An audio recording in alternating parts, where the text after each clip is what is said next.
Hey guys, Kelvin here with another video talking about game design stuff and in particular having some tips for students. One thing that I was thinking about over the last bit is like, what is the it factor for students? You know, when I look at a student, generally speaking, I feel like I can tell whether or not they're able to succeed in the industry or not. And if you ask a lot of other instructors, I feel like they'd tell you the same thing. And it's very often that like, yeah, there is sort of just something about them that you can tell when you're watching them work. And I think I've started to piece together maybe one of those things. So speaking from my own experience, something that I will honestly say about my student project is it did win Best of Show and it presented really well as a third-person shooter level.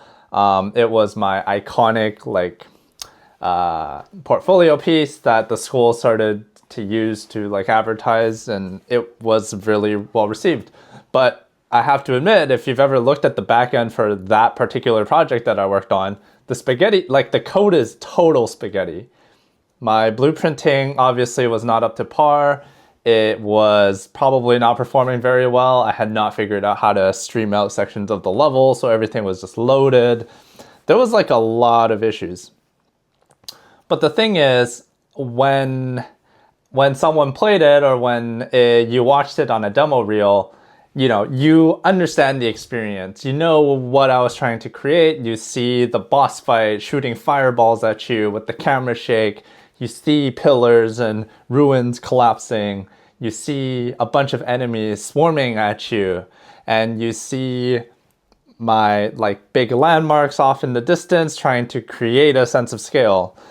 And while none of my mechanics and none of my AI and none of that really was at the industry level for blueprinting, I think what I can say is that the experience was very clear, and the player, for the most part, if they were running through it, they would have the experience that I intended.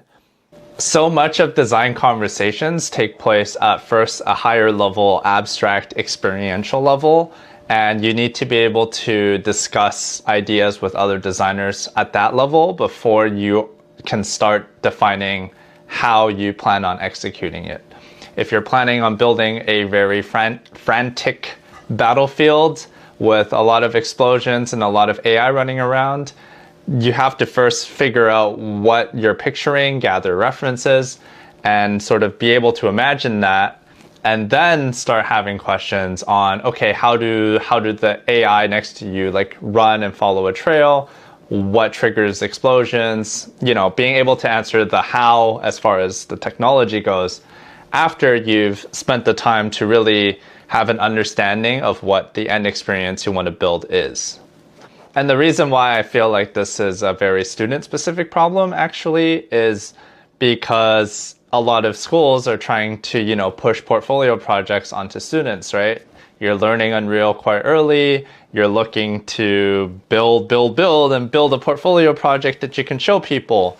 But a lot of those projects sort of end up not really feeling like maybe a game, but more like a tech demo.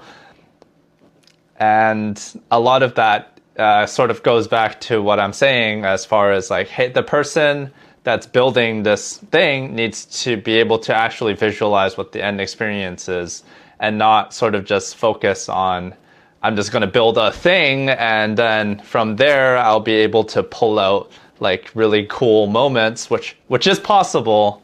It is doable. I don't want to dismiss people that do build games that way.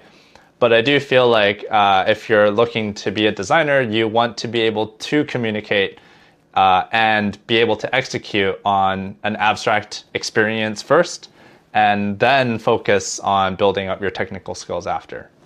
That's really it. Again, these are sort of just my opinions from my own experience. I know that a lot of work has gone into games education in the last while, and maybe I'm just, you know, working off of old information.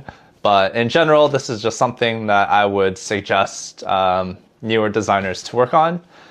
Sorry for the clickbaity title. If you liked my content, please continue to subscribe and like it because it does really help me want to make more videos for you guys.